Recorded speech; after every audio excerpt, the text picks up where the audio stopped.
Magandang araw sa inyong lahat. Ako'y labis na natutuwa na narito kayo kasama ko sa ating espesyal na pagkakataon na ito. Sa bawat isa sa inyo na naglaan ng oras upang makinig at magpatuloy sa ating paglalakbay sa pananampalataya, isang mainit na pagbati ang nais kong iparating.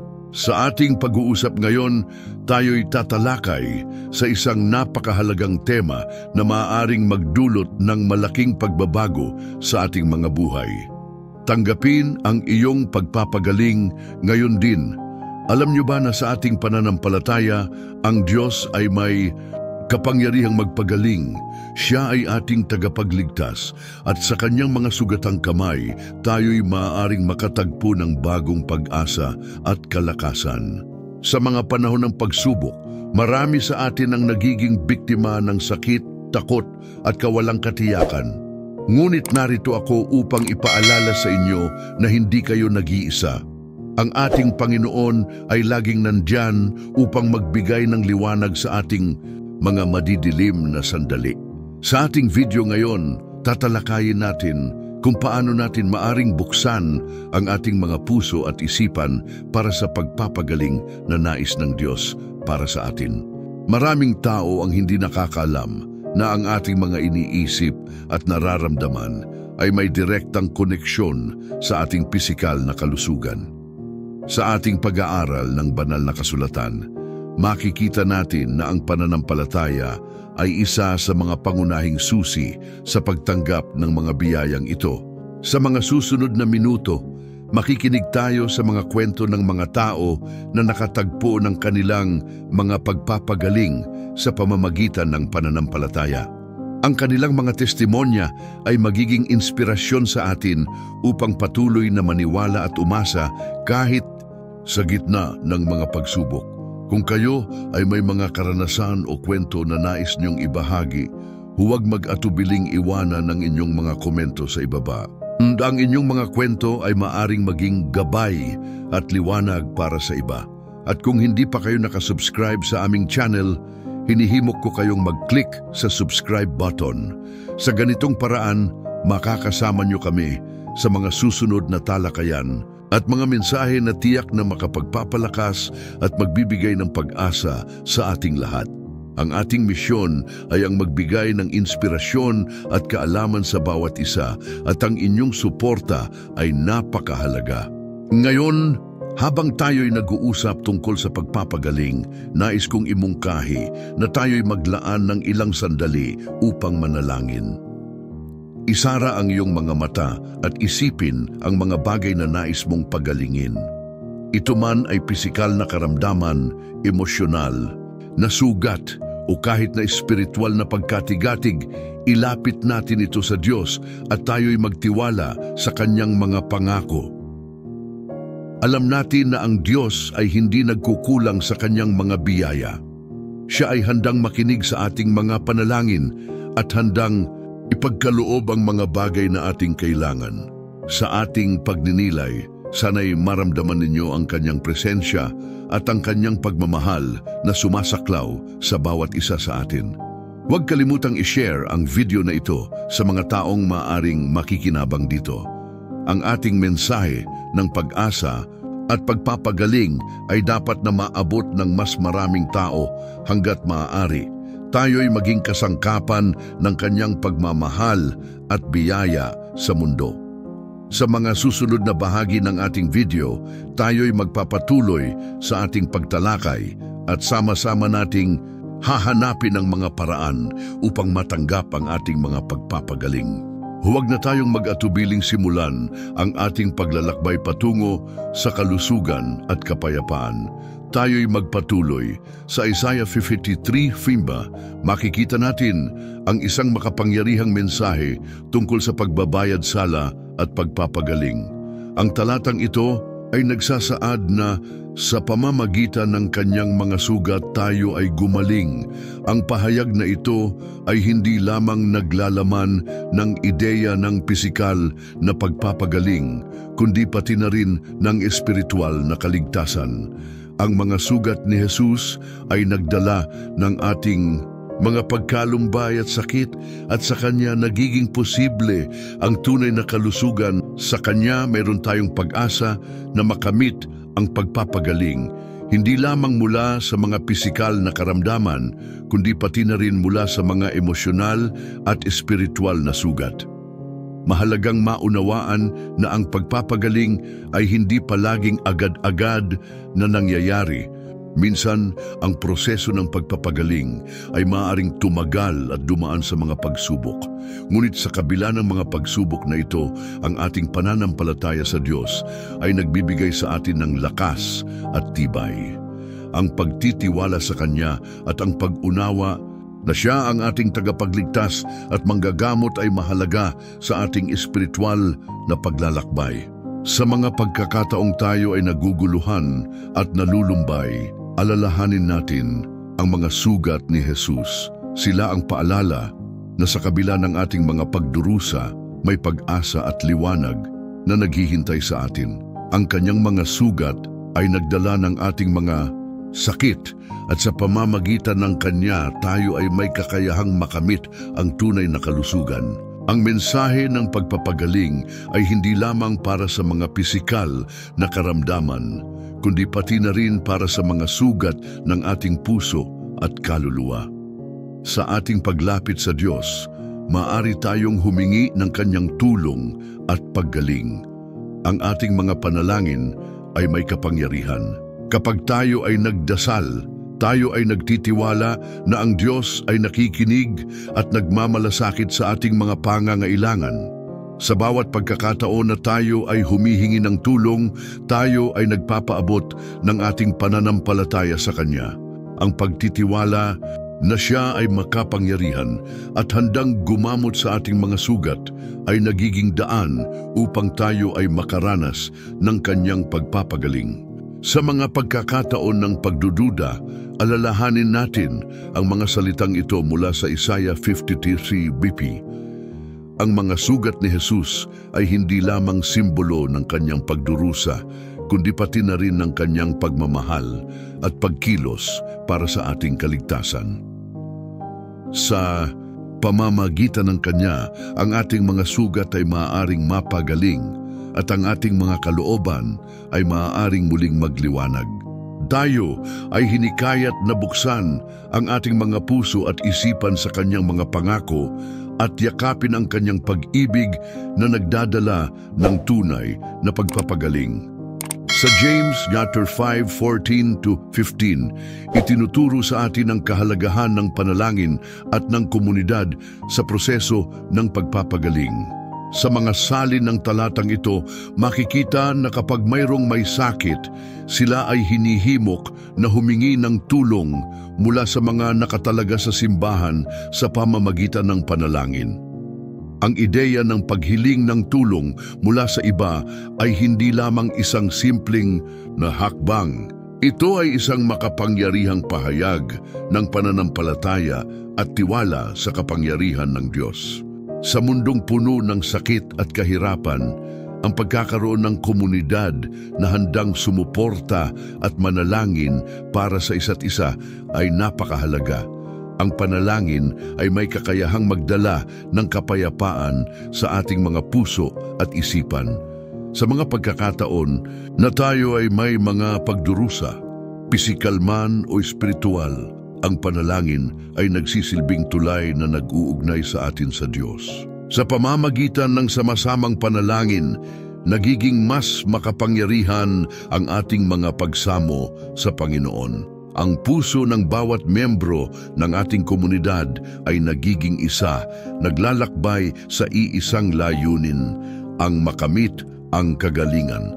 Ang pagkilos na ito ay nagpapakita na hindi tayo nag-iisa sa ating mga laban at sakit. Sa halip, tayo ay may mga kapatid sa pananampalataya na handang makibahagi sa ating mga pasanin. Minsan, ang sakit ay nagdadala ng damdaming nag-iisa at nakahiwalay. Pero sa panalangin, ang ating mga boses ay nagiging isa at ang ating mga puso ay nagiging magkasama. Sa mga sandaling iyon, gaano kahalaga ang pagkakaroon ng mga taong handang makinig at manalangin para sa iyo. Ang simpleng pagkilos ng panalangin para sa iba ay nagdadala ng liwanag sa madilim na bahagi ng kanilang buhay. Ang pagkakaroon ng komunidad na nagdarasal para sa isa't isa ay nagiging simbolo ng pag-asa at pagmamahal sa Diyos. Sa huli, ang pagtanggap ng ating pagalingan ay hindi lamang nakasalalay sa ating sariling pananampalataya, kundi sa ating kakayahang makipag-ugnayan sa iba. Ang sama-samang panalangin ay nagbibigay ng lakas, pag-asa at pananalig, hindi lamang sa mga may sakit, kundi pati na rin sa mga nagdarasal.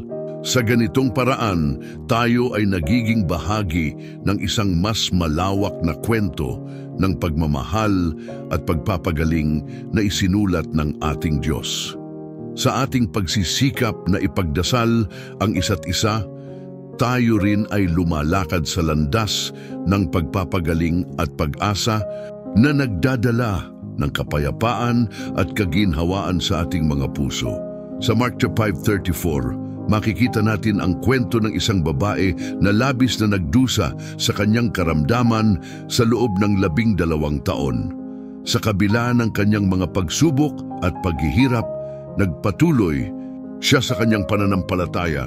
Ang kanyang kwento ay nagsisilbing inspirasyon at paalala sa atin na ang tunay na pagkakaroon ng pananampalataya ay may kakayahang magdulot ng pagbabago sa ating mga buhay.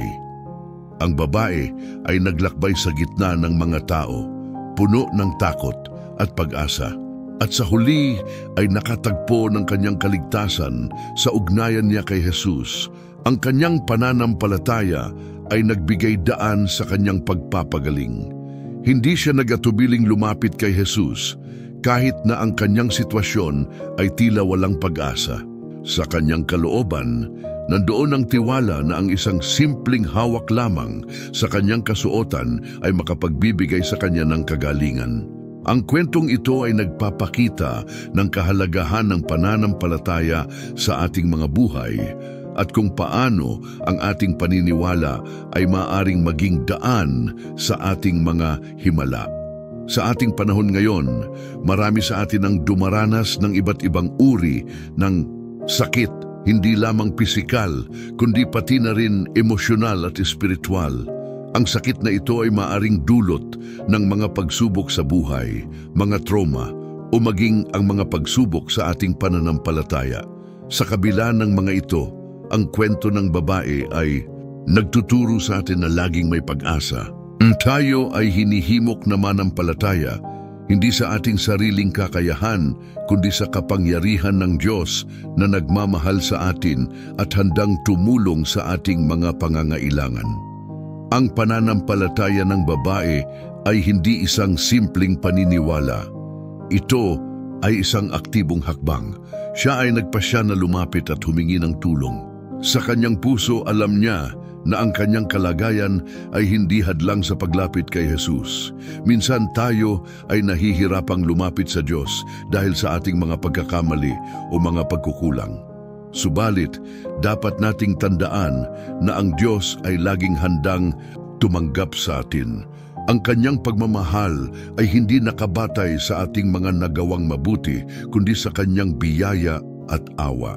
Ang ating pananampalataya ay maaring hindi palaging magbigay ng agarang kasagutan sa mga panalangin natin. May mga pagkakataong ang proseso ng pagpapagaling ay tumatagal at dito tayo hinahamon na magpatuloy sa ating pananampalataya. Kaya tulad ng babae, dapat tayong maging matatag at huwag mawalan ng pag-asa. Ang bawat hakbang na ating ginagawa patungo kay Jesus ay isang hakbang tungo sa ating kaligtasan at pagpapagaling. Hindi lamang ang ating pisikal na kalusugan ang dapat nating pagtuunan ng pansin. Kasama ng ating pisikal na sakit, may mga emosyonal at espiritual na sugat na kailangan ding pagalingin. Ang ating mga takot, pagdududa at mga alaala ng nakaraan ay maaaring maging hadlang sa ating pag-unlad. Subalit, sa pamamagitan ng pananampalataya, maaari nating ipagkatiwala ang lahat ng ito sa Diyos. Ang kanyang pagmamahal ay nagdadala ng kapayapaan at kalusugan sa ating mga kaluluwa. Ang ating pananampalataya ay hindi lamang para sa ating sarili. Sa ating paglalakbay, tayo rin ay maaaring maging inspirasyon sa iba. Ang kwento ng ating buhay, ang mga pagsubok na ating nalampasan at ang mga himalang ating naranasan ay maaaring magsilbing liwanag sa madilim na daan ng iba. Tayo ay tinatawag na maging mga tagapagdala ng pag-asa at pagpapagaling sa ating komunidad. Sa mga pagkakataong tayo ay nababalisa o naguguluhan, alalahanin natin ang kwento ng babae sa Mark 5:34. Ang kanyang pananampalataya ay nagbukas ng pinto para sa kanyang pagpapagaling at ito rin ang dapat nating ipagpatuloy. May mga pagkakataon na ang ating pananampalataya ay susubukin, ngunit sa gitna ng mga pagsubok na ito, ang Diyos ay laging naroon. Siya ang ating takbuhan, ang ating pag-asa at ang ating tagapagligtas. Sa darating na panahon, magkakaroon tayo ng pagkakataon na manalangin at ipagkatiwala ang ating mga pasakit at pagdududa sa Diyos. Sa mga oras na ito, sama-sama tayong manalig na sa Kanya, makikita natin ang pagpapagaling na hinahanap natin, maging ito man ay pisikal, emosyonal o espiritual, ay nasa ating mga kamay, sa ating pananampalataya at pagtitiwala sa Kanya. Ngayon, hinihikayat ko kayong maghanda sa isang panalangin. Sa ating paglapit kay Jesus, dalhin natin ang ating mga pasakit at ihandog ang ating pananampalataya sa Kanya. O Diyos na makapangyarihan sa lahat, kami ay lumalapit sa iyo sa oras na ito na may pusong puno ng pananampalataya at pag-asa. Nandito kami, nagtitipon, sa iyong presensya, umaasa sa iyong pag-ibig at habag. Sa bawat paghinga, sa bawat tibok ng aming puso, alam namin na ikaw ay kasama namin, handang magbigay ng kagalingan at kapayapaan. Sa mga sandaling ito, dinadala namin sa iyo ang aming mga alalahanin, lalo na ang mga sakit at karamdaman na nagpapahirap sa amin. Alam namin na sa iyo, O Diyos, ang lahat ng bagay ay posible. Ikaw ang aming tagapagbigay ng buhay at sa iyong mga kamay nakasalalay ang aming kalusugan. Naway maramdaman namin ang iyong makapangyarihang presensya na dumadaloy sa aming mga katawan, nagdadala ng pagkagaling sa bawat selula at tisyu. Panginoon, sa bawat pagkilos ng aming katawan, nagtitiwala kami na ang iyong biyaya ay nag-aabot sa amin. Sa mga pagkakataong kami ay nahihirapan, tulungan mo kaming kumapit sa pananampalataya at huwag mawalan ng pag-asa. Ipinagdarasal namin ang mga nagdurusa, ang mga may sakit, ang mga nasa bingit ng pagkatalo. Naway mapuno ang kanilang mga puso ng lakas at tiwala. Sa mga oras ng pangungulila at takot, naway maging ilaw mo ang gabay namin. Hayaan mo sanang maramdaman nila ang iyong yakap, ang iyong pag-ibig na walang hanggan. Sa bawat luha na kanilang pinapawisan, naway makita nila ang liwanag ng iyong pangako. Ikaw ang aming doktor, ang aming tagapagligtas, at sa iyo kami ay nagtitiwala ng buong puso. O Diyos, sa bawat sakit na dinaranas, kami ay humihiling ng kagalingan. Sa mga sugat na hindi nakikita at sa mga damdaming nagdudulot ng pagdaramdam, naway muling mabuo ang aming mga puso at isip. Bigyan mo kami ng lakas upang labanan ang mga pagsubok. At sa aming mga kahinaan, naway madama namin ang iyong kapangyarihan na bumabalot sa amin. Sa mga oras na kami ay naguguluhan at walang katiyakan, ipaalala mo sa amin na ikaw ang aming sandigan. Bawat hakbang na aming ginagawa, naway maging puno ng pananampalataya at pag-asa. Turuan mo kami na maniwala sa mga bagay na hindi namin nakikita, na sa kabila ng dilim, ang iyong ilaw ay patuloy na nagbibigay liwanag. Panginoon, hinihiling namin na ang aming mga komunidad ay mapuno ng pag-ibig at pagkakaisa. Naway ang bawat isa sa amin ay maging daluyan ng iyong biyaya, nagdadala ng pag-asa sa mga nawawalan ng pag-asa. Sa mga pagkakataong kami ay nagkakaisa sa panalangin, naway ang aming mga tinig ay umaabot sa iyong trono, nagdadala ng mga kahilingan at pasasalamat. Sa mga sandaling kami ay naguguluhan, tulungan mo kaming makakita ng liwanag sa mga sitwasyon na tila walang solusyon. Sa mga pagkakataong kami ay nahihirapan, hayaan mo sanang ang aming pananampalataya ay maging matatag. Alam namin na sa iyo, ang lahat ng bagay ay may dahilan. Ang bawat pagsubok ay may layunin at ang iyong plano para sa amin ay puno ng pag-asa at magandang kinabukasan. Panginoon, lumalapit kami sa iyo na may pusong puno ng pag-asa. Sa mga pagkakataong kami ay bumabagsak, naway makahanap kami ng lakas sa iyong mga salita. Tulungan mo kaming muling bumangon at ipaglaban ang aming kalusugan at kapayapaan. Sa bawat sakit na aming dinaranas, naway magdala kami ng inspirasyon sa iba na sa kabila ng mga pagsubok, ang iyong pagmamahal ay nananatili. Sa aming mga pamilya, naway ang iyong pag-ibig ang bumuo at magpalakas sa amin. Ipinagdarasal namin ang mga bata, mga matatanda at ang lahat ng miyembro ng aming mga sambahayan. Naway maging ligtas sila sa lahat ng panganib at ang kanilang mga puso ay mapuno ng iyong pagmamahal. O Diyos, sa bawat paglipas ng araw, hinahangad namin ang iyong kalakasan at gabay. Sa bawat hamon na aming kinakaharap, tulungan mo kaming maging matatag at mapagpasalamat. Sa mga pagkakataong kami ay naguguluhan, naway ang aming mga mata ay manatiling nakatuon sa iyo, ang aming dakilang tagapagligtas. Sa kabila ng lahat, ang aming pananampalataya ay nananatili. Hinihiling namin ang iyong patuloy na pagkilos sa aming mga buhay. Naway maging daluyan kami ng iyong pagmamahal at kapayapaan sa iba. Sa aming mga puso naway patuloy ang iyong liwanag na nagbibigay gabay at lakas sa bawat hakbang na aming tatahakin. O Diyos, sa aming paglalakbay na ito, kami ay patuloy na humihingi ng iyong patnubay. Sa bawat pagsubok na aming dinaranas, naway makita namin ang iyong kamay na gumagalaw sa aming mga buhay. Bigyan mo kami ng karunungan upang makilala ang mga pagkakataon na dala ng mga hamon, mga himala. Sa mga pagkakataong kami ay naliligaw ng landas, hayaan mo sanang kami ay makatagpo ng mga tao na magiging gabay namin, mga kaibigan at pamilya na handang makinig at umalalay sa amin. Ipinagdarasal namin ang mga lider ng aming mga komunidad, naway sila'y bigyan ng matalinong desisyon at malasakit sa kanilang mga nasasakupan. Sa kanilang mga kamay, nakasalalay ang kapakanan ng marami, at sa kanilang mga desisyon, naway makamit ang pagkakaisa at kapayapaan. Turuan mo silang maging bukas sa mga saloobin at pangangailangan ng kanilang mga nasasakupan. Sa bawat hakbang na kanilang tatahakin, naway madala nila ang iyong mabuting balita at pagmamahal sa kanilang puso.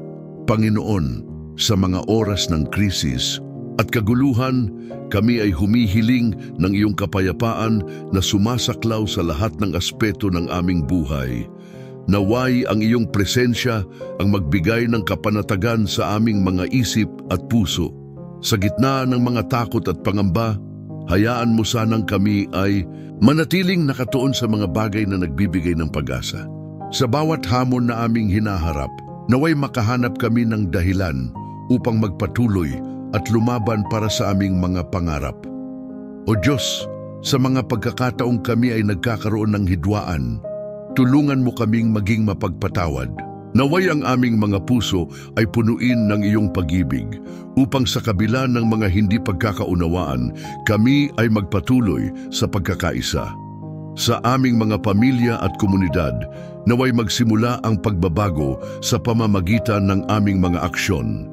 Ipakita mo sa amin ang halaga ng pakikipagkapwa at pagkakaroon ng malasakit sa isa't isa. Sa mga pagkakataong kami ay naguguluhan sa mga desisyon, Naway ang iyong liwanag ang magbigay ng gabay. Buksan mo ang aming mga mata upang makita ang mga oportunidad na sa tingin namin ay wala.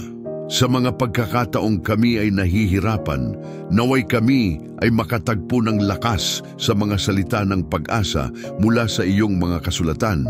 Sa aming mga puso, naway patuloy na umusbong ang pananampalataya na kahit sa mga pinakamadilim na sandali, ikaw ay naroroon upang kami ay gabayan. Panginoon, sa bawat pagkakataon na kami ay nagdadasal, naway maging matatag ang aming pananampalataya. Sa aming mga pagninilay, ipakita mo sa amin ang iyong plano para sa aming mga buhay. Naway ang aming mga panalangin ay hindi lamang maging mga salita, kundi maging mga pagkilos na nagdadala ng kabutihan sa iba. Hayaan mo sanang maging inspirasyon kami sa mga tao sa paligid namin na sa kabila ng mga hamon, ang iyong pagmamahal ay nagtutulak sa amin na gumawa ng mabuti. O Diyos, sa bawat paglipas ng araw, kami ay patuloy na humihingi ng iyong gabay at proteksyon. Sa mga oras na kami ay naguguluhan at naliligaw ng landas, naway ang iyong liwanag ang magsilbing aming gabay. Sa bawat hakbang na aming tatahakin, turuan mo kaming maging mapagpasalamat sa mga biyayang aming natamo, gaano man ito kaliit. Ipinagdarasal namin ang mga nagugutom, ang mga walang tahanan, at ang mga naliligaw ng landas na sana ay makatagpo ng pag-asa at tulong sa kanilang paligid. Panginoon, sa aming mga puso, naway patuloy ang iyong pagmamahal na nagbibigay lakas at inspirasyon. Sa bawat pagsubok na aming dinaranas, tulungan mo kaming magpatuloy na umaasa at maniwala sa mga bagay na hindi namin nakikita. Sa kabila ng mga hamon, ang aming pananampalataya ay mananatili at kami ay magpapatuloy na magtrabaho para sa isang mas maliwanag na kinabukasan. Sa aming pagtapos ng panalangin na ito, kami ay nag-aalay sa iyo ng aming mga pangarap, pag-asa at mga alalahanin. Naway ang aming mga salita ay umabot sa iyong trono at sa bawat pagkakataon na kami ay nagtitipon, naway madama namin ang iyong dakilang presensya. Salamat o Diyos, sa iyong walang hanggang pagmamahal at pagkalinga. Naway patuloy mo kaming samahan at bigyan ng lakas sa aming mga paglalakbay. Amen. Sa pagtatapos ng ating devotional na ito, nais kong ipahayag ang ating pasasalamat sa pagkakataong magkasama tayong nagmuni-muni at nanalangin sa ilalim ng liwanag ng ating pananampalataya. Ang ating pagtalakay sa tema ng pagtanggap ng ating kagalingan ay hindi lamang isang simpleng usapan. Ito ay isang panawagan sa ating mga puso upang muling isaalang-alang ang ating relasyon sa Diyos at ang kanyang mga pangako sa ating buhay. Madalas nating naririnig na ang pananampalataya ay isang mahalagang elemento sa ating paglalakbay. Ang pananampalatayang ito ang nagbibigay sa atin ng lakas at pag-asa sa mga pagkakataong tayo ay dumaranas ng pagsubok. Sa bawat hakbang na ating tinatahak, kasama natin ang Diyos na nagmamasid at nagmamahal sa atin, handang ipagkaloob ang mga biyayang ating kailangan. Kaya't sa mga sandaling tayo ay nahihirapan, naway ating balikan ang mga pangako ng Diyos na nagdadala ng kaginhawahan at pag-asa. Hindi madaling harapin ang mga hamon sa buhay. Marahil ikaw ay may mga sugat, hindi lamang sa pisikal na anyo, kundi pati na rin sa emosyonal at espiritual na aspeto. Ang mga sugat na ito ay maaaring magdulot ng takot, pagdududa, at minsan ay kawalang pag-asa. Ngunit alam natin na hindi tayo nag-iisa sa ating mga laban. Ang Diyos ay kasama natin at sa Kanya maaari tayong makatagpo ng tunay na kagalingan. Nais kong ipaalala sa iyo na ang iyong pananampalataya, kahit gaano kaliit, ay may kapangyarihang magdulot ng malaking pagbabago sa iyong buhay. Ang simpleng pag-amin na ikaw ay nangangailangan ng tulong ay isang hakbang patungo sa iyong pagpapagaling. Sa ating pagninilay, naway magpatuloy tayong magtiwala sa mga salita ng Diyos na nagsasabing sa anumang pagkakataon nananahan ang aking pagmamahal sa iyo. Sa mga oras ng pagsubok, maaaring madalas tayong magtanong, bakit ako? O ano ang aking nagawang mali? Ngunit sa halip na magpakabihag sa mga katanungang ito, hayaan nating ang ating mga puso ay mapuno ng tiwala sa kanyang kabutihan. Ang mga pagsubok na ating dinaranas ay hindi tanda ng kanyang pagpapabaya, kundi pagkakataon upang mas mapalalim ang ating pananampalataya at mas mapalakas ang ating ugnayan sa kanya. Minsan, ang ating kagalingan ay hindi agad-agad na nadarama. Maaaring ito ay isang proseso na nangangailangan ng pasensya at pagtitiwala. Sa mga pagkakataong tayo ay nadidismaya, huwag kalimutang balikan ang mga alaala ng mga pagkakataon kung saan ang Diyos ay nagpakita ng kanyang katapatan sa ating buhay. Ang mga ito ay mga paalala ng kanyang pagmamahal at kapangyarihan. Isang araw, sa tamang panahon, makikita natin ang mga bunga ng ating pananampalataya. Nais kong hikayatin ka na patuloy na maghanap ng mga paraan upang palakasin ang iyong pananampalataya. Makipag-ugnayan sa mga tao na makakatulong sa iyong espiritual na paglalakbay. Mag-aral ng kanyang salita at pagnilayan ito sa araw-araw. Sa bawat araw na ikaw ay bumangon, isaisip mong ito ay isang bagong pagkakataon upang makaranas ng kanyang pagkilos sa iyong buhay. Huwag mong kalimutang ipagdasal ang iyong mga pangarap at ang mga bagay na nais mong makamit dahil sa Diyos, lahat ng bagay ay posible. Gugulin natin ang mga susunod na araw sa pagninilay at pagdarasal, na may pananalig na tayo ay patuloy na pinagpapala at pinagagaling. Magtiwala ka na ang Diyos ay may magandang plano para sa iyo at ang iyong mga pagsubok ay magiging bahagi ng iyong patuloy na pag-unlad. Sa ating paglalakbay, naway makamit natin ang tunay na kagalingan na nagmumula hindi lamang sa ating pisikal na kalusugan, kundi pati na rin sa ating puso at kaluluwa. Sa huli, ang tunay na kagalingan ay ang pagkakaroon ng kapayapaan sa ating puso at ang pagtanggap sa ating sariling halaga bilang mga anak ng Diyos. Tandaan mo, ikaw ay mahalaga, ikaw ay minamahal, at ikaw ay may kakayahang makaranas ng kagalingan. Naway ang liwanag ng Diyos ay patuloy na magbigay sa iyo ng lakas at inspirasyon. Hanggang sa muli, patuloy tayong manalangin at magtiwala sa Kanya.